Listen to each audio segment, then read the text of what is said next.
Hola, hola, Qué gusto, qué rápido, Carolina. qué placer. Finalmente se nos dio. Bueno, Ah, queridos Alice, les voy a platicar cómo estuvo con Carolina. Yo soy muy ansiosa, ya se habrán podido dar cuenta. Y entonces no coincidíamos. Y le dije a Caro, ¿sabe qué? Lo que vamos a hacer es que un día me escribes y me dices, ¿tienes tiempo ahorita? Y si sí, nos lanzamos. Así es que esto no está nada preparado y ustedes la van a conocer junto conmigo. A ver, Caro, platícanos, por favor, qué estudiaste, a qué te dedicas, dónde vives. Cuéntanoslo todo, por favor. sí, bueno, yo soy Carolina, yo soy de profesión, soy enfermera, tengo una maestría y un doctorado en ciencias y actualmente estoy estudiando un postdoctorado en Brasil, enfocado a la salud mental. Y bueno, estoy trabajando sexualidad, he trabajado sexualidad desde el 2009 y bueno, soy mamá de Jaime, él es autista, tiene 9 años y justo cuando recibimos el diagnóstico, empecé a buscar mucha información sobre autismo y me di cuenta, evidencia científica y todo, me di cuenta que había en realidad muy poco y justo dije, pues, ¿qué habrá de autismo y sexualidad, no? Y pues me he dado cuenta que evidentemente casi no hay nada y mucho menos herramientas que le podemos dar a las familias y específicamente a los autistas para prevenir sobre todo situaciones de abuso sexual.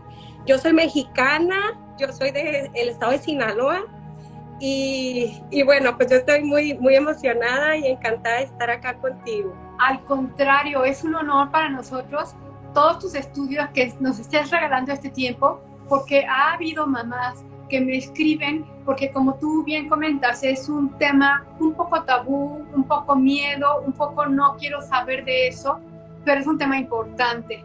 Y más porque por la ingenuidad que tenemos muchos de los autistas, somos presa fácil de personas que nos pueden hacer daño eh, del aspecto sexual, además de otros, principalmente en este. Entonces, por favor, yo voy a estar aquí escuchándote y haciendo preguntas y también vamos a esperar preguntas de las personas que nos están acompañando. Por Adelante. supuesto. No, pues muchísimas gracias de verdad por este espacio y algo que mencionas justo habla sobre la vulnerabilidad, ¿no? Y efectivamente todos los niños y niñas son vulnerables a una situación de abuso sexual en las infancias, pero específicamente la población autista es 3 veces más probable de sufrir algún abuso o violencia de tipo sexual, lo cual esto es verdaderamente alarmante.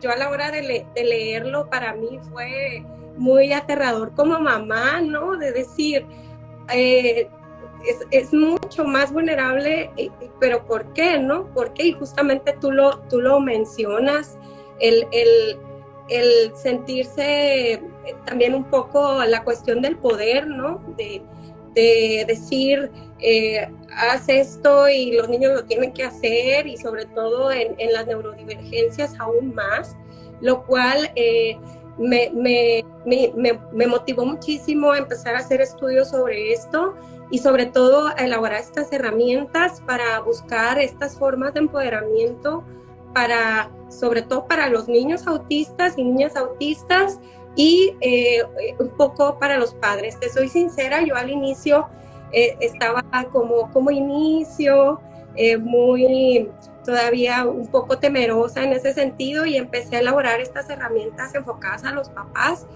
y a las mamás y a los cuidadores, pero finalmente terminé haciendo algo para las infancias autistas porque finalmente es lo que necesitamos, ¿no?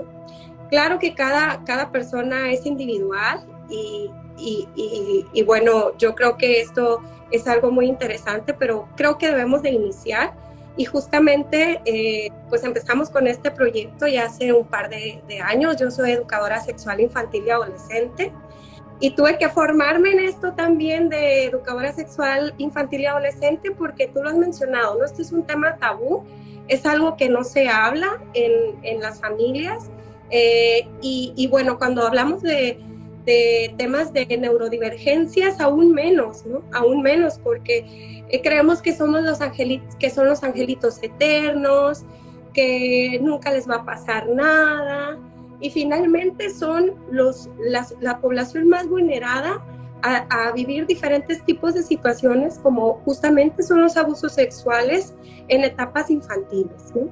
Entonces esto para mí la verdad me motivó muchísimo a realizarlo. Hicimos también una investigación de tipo cualitativa con familias, sobre todo en madres, y en esas investigaciones nos dimos cuenta de la necesidad de educar tanto a la familia como a la persona, ¿no? Porque a la hora de preguntarles sobre sexualidad se enfocaban mucho a cuestiones de genitales, que inclusive las partes del cuerpo las mencionaban las mismas madres de manera incorrecta, y esto desde ahí surge también toda esta cuestión del problema, ¿no? Desde cómo le decimos a los niños y niñas que se llaman las partes del cuerpo, y sobre todo en las neurodivergencias o en autismo, que se entiende todo de forma literal, ¿no? Entonces, esta parte de decirle al pene pirrín, pues para un autista, ¿de qué estás hablando, no? Y eso para ellos siempre va a marcar ese nombre como pirrín, que es una forma inapropiada de decirle una parte del cuerpo. Y otra cuestión interesante es la forma de cómo saludar, sobre todo en nuestro contexto latinoamericano, como es México, de querer obligar a los niños y niñas a saludar, de querer que el niño dé besos y abrazos cuando no quiere, ¿no? Cuando no lo desea.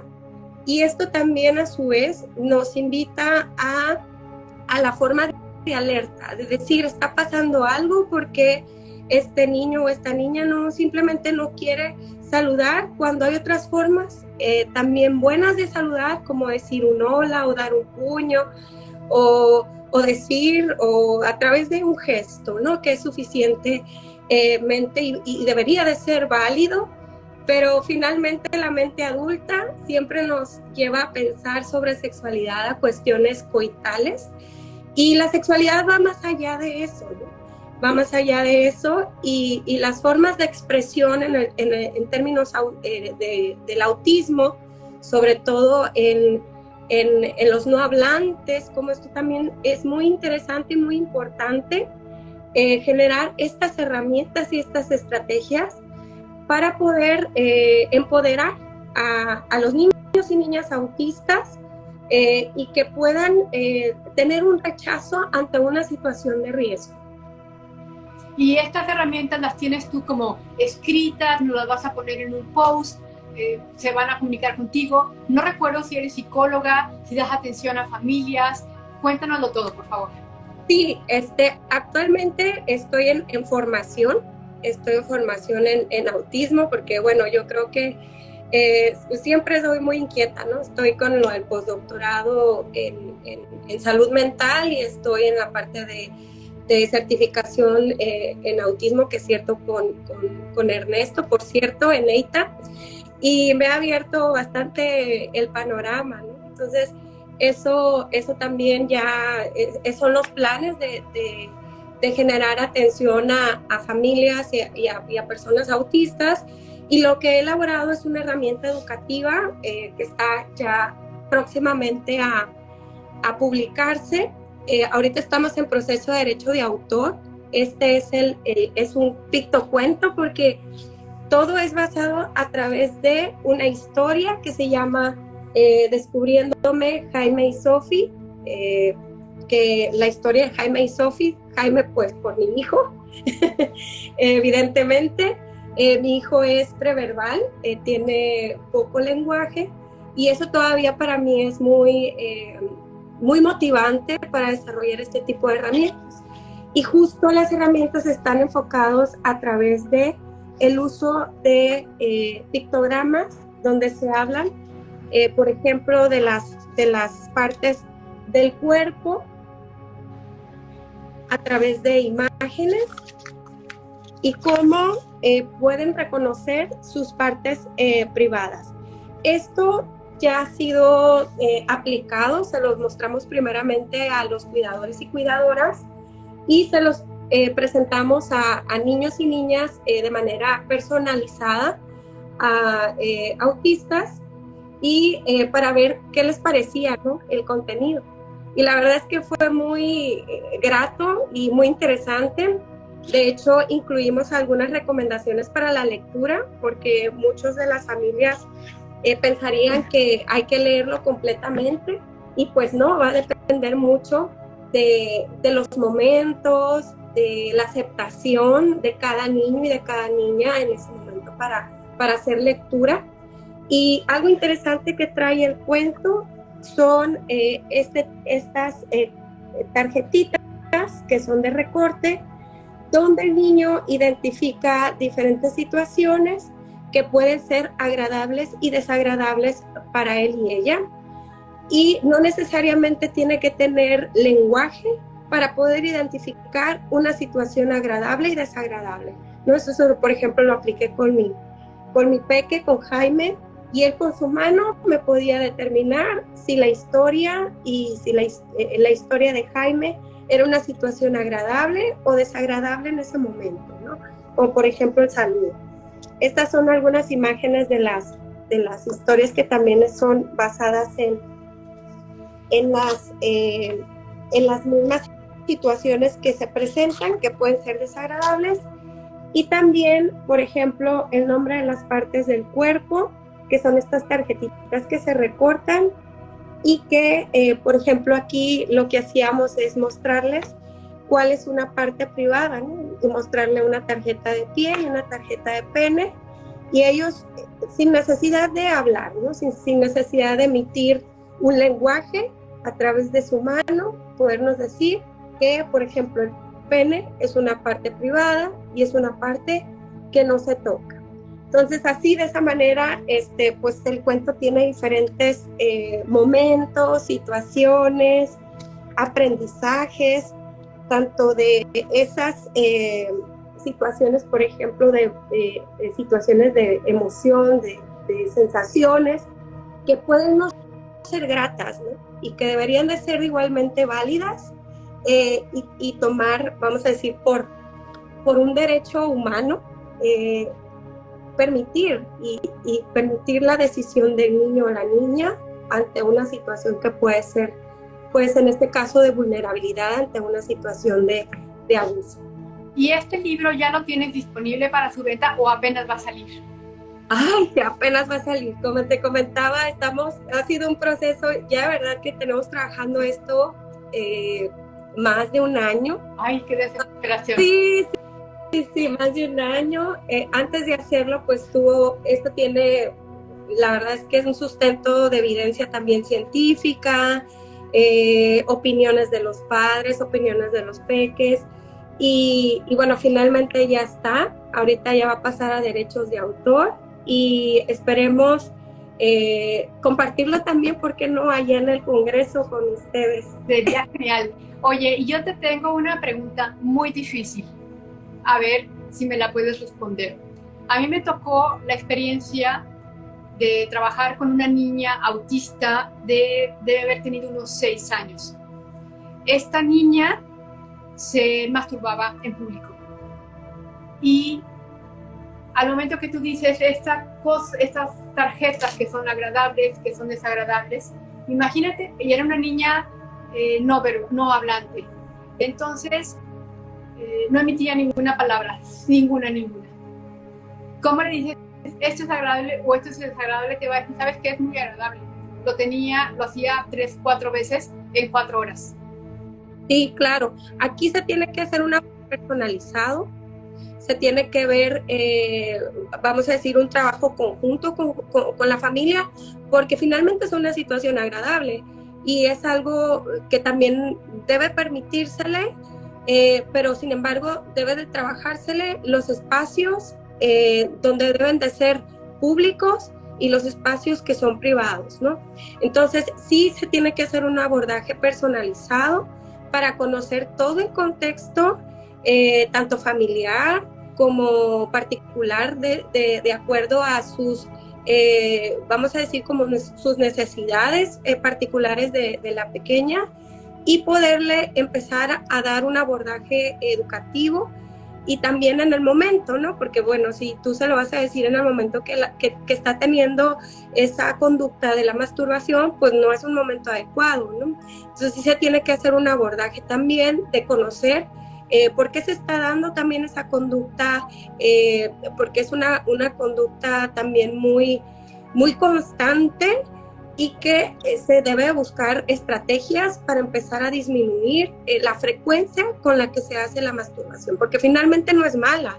La masturbación es una actividad sexual muy natural, y que también pues hay necesidades en las personas autistas, por supuesto, y cuando la descubren, esto también se vuelve como muy obsesiva, ¿no? Entonces, sí se tiene que hacer un abordaje particular desde la familia y empezar a buscarles esos entornos, ¿no? Los entornos privados y los entornos públicos que son apropiados y no lo son, ¿no? Socialmente hablando. Y que esto también, este reconocimiento también nos invita a que tenga menos probabilidades de abuso, ¿no? Porque ante estas situaciones, pues por supuesto, va a ser más vulnerada ante estas situaciones que los abusos, más del 80%, se dan en ámbitos familiares. Sí, y leí, bueno, más bien nos comentaron en la maestría que muchos eran de parte de los cuidadores, que se me hace súper triste. Sí, por supuesto, súper triste. Y esto, perdón que te interrumpa, Caro, esto de que deben tener cuidado con sus partes privadas, aún de personas que ellos puedan considerar de confianza como abuelos, tíos, cuidadores, ¿está mencionado en tu libro? Sí, de hecho, los personajes son familia. Son, por ejemplo, este es el tío. Por ejemplo, dice, mi tío me abraza muy fuerte y eso no me gusta. Esa es una caricia desagradable. Y viene la imagen aquí donde el tío le abraza muy fuerte y es algo que no le gusta. Algo que me compartió un niño autista, cuando estábamos hablando sobre lo desagradable y desagradable, me dijo, mi papá me avienta muy fuerte hacia arriba. Y yo le dije, ¿esa caricia es agradable o desagradable? ¿Es agradable o desagradable? Y el peque me dijo, desagradable. Ah, pues puedes decirle a papá que eso es desagradable y no te gusta. Entonces, simplemente desde actividades o acciones que creemos que son juegos, pues pueden ser completamente desagradables para los... Como las cosquillas. Exacto. Sí, o sea que a algunos papás les parece lo máximo, ya sea en la pancita o que te hagan así en la cabeza. Por ejemplo, a mí no me gusta que me toquen la cabeza. Entonces, como que, ¿por qué me tocan la cabeza? Entonces, qué importante y qué padrísimo que hayas hecho ya este libro con todos tus conocimientos, Caro, y que además esté listo para el Congreso, para que muchas familias puedan adquirirlo. Me parece magnífico, te admiro muchísimo que hayas seguido preparándote y me encanta haberte conocido. Por supuesto, no, yo te admiro mucho más, de verdad me encanta el contenido que compartes. Yo estoy muy contenta, de verdad, compartirlo con ustedes, sobre todo a personas autistas. Me encantaría saber sus opiniones acerca de este material, qué les parece. También hice un material enfocado hacia los padres, que es que es un pictocalendario. Esto lo hice con el sentido de que sea funcional para los niños también, para las niñas, pero aquí ¿sabías que se incluyen tarjetitas sobre temas de sexualidad, que se habla simplemente desde el concepto hasta hablamos sobre lo que es un abuso sexual, sexualidad de autismo, abuso sexual en el autismo, y son tarjetitas de oraciones muy pequeñas, muy breves, donde, bueno, aquí yo creo que es muy interesante esta parte porque regularmente los cuidadores y cuidadoras nunca tenemos tiempo. Entonces son 88 tarjetitas que hablan sobre frases, ideas educativas sobre lo de la sexualidad y sobre autismo. Y aparte pues tiene como... ¿Esto ya lo vas a tener disponible para 2024 cuando lo traigas en octubre o todavía está en proceso de revisión? También ya lo vamos a poder sacar, yo creo que junto con el cuento. Este diseño es un diseño, el primer diseño que está rayado porque lo usó con mi hijo, pero este diseño ya no este diseño está como es la parejita porque se busca empoderar a las familias y a los peques, ¿no? Entonces por eso es el complementario, vamos a decir como junto, porque aquí habla sobre la importancia de educar en sexualidad específicamente a personas autistas, a sus peques autistas y sobre todo en las infancias, ¿no? Porque siempre decimos sexualidad en la infancia, ¿y qué le voy a decir? O sea, van a hablar claro. de coito, pues no, sexualidad. Perdón, ¿de qué edad, a qué edad está recomendado este libro que vas a sacar? A partir de los 6 años. De hecho, por ejemplo, para peques neurotípicos que están en proceso de lectoescritura, también lo pueden utilizar sin problema, pero en realidad esto está hecho para personas autistas, ¿no? Pero también puede ser utilizado para personas neurotípicas. Sí. Y Esmeralda Guzmán Ramírez nos dice qué lindo, hola, buenas tardes. Sí, Esmeralda, se me hace que es un trabajo que se ha tocado muy poco y que es muy importante que se dé y que Carolina haya hecho este esfuerzo por realizarlo. Otra cosa, Carolina, en lo que tú dices que te gustaría que algunos autistas te dieran su punto de vista, ¿quieres que aquí convoquemos y que te escriban para quien quiera ayudarte a revisión o ya está hecho y ya no le vas a cambiar ni una coma? Porque así pasa a veces. Te dices, ya, tengo un año con esto, ya no le quiero más comer, o sea, nada, no le quiero hacer nada. Sí. Ya lo voy a dejar así, pero tengo muchas inquietudes de hacer próximo, que de hecho el siguiente es sobre pubertad, y me encantaría muchísimo que cuando esté en el proceso de elaboración, si pudieras apoyarme a convocar a chicos y chicas autistas para ver sus opiniones y qué les parece el contenido, imágenes, etcétera. Estaría súper bueno. Padrísimo. Pues Carolina, muchísimas gracias. Me encantó platicar contigo. Gracias por este trabajo y te esperamos en el primer Congreso Hispanoamericano Autista aquí septiembre 30, 1 de octubre 2023 en Expo Guadalajara. Déjame leer un mensajito más. Esmeralda Guzmán Ramírez dice, si yo apenas empezaré con mi bebé con las imágenes de rutina. Muy bien, Esmeralda. Pues gracias a todos los que se unieron. Gracias, Carolina, y nos estamos viendo en algún otro video. Claro que sí, muchísimas gracias a ti por la invitación. Saludos y saludos a todas. Bye bye. Chao.